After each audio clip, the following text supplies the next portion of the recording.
দর্শক, আমরা এই মুহূর্তে রয়েছি রাজধানীর সোহরাওয়ার্দী উদ্যানে।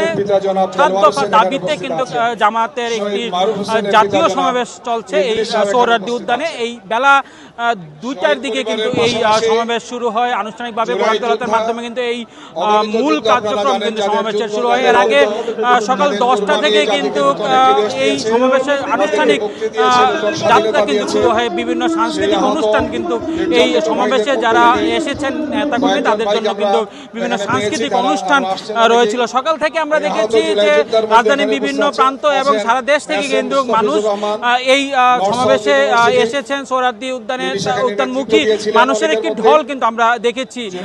এই তীব্র গরম এবং এই রোদ উপেক্ষা করে কিন্তু আমাদের নেতাকর্মীরা এই সোহরাওয়ার্দী উদ্যানে আমরা দেখছি যে এই মুহূর্তে তারা কিন্তু অবস্থান করছেন এবং কেন্দ্রীয় যে নেতারা রয়েছেন, জামাতের আমির রয়েছেন, তাদের বক্তব্যের জন্য অপেক্ষা করছেন। দর্শক, এই ছিল রাজধানীর সোহরাওয়ার্দী উদ্যানের সর্বশেষ চিত্র।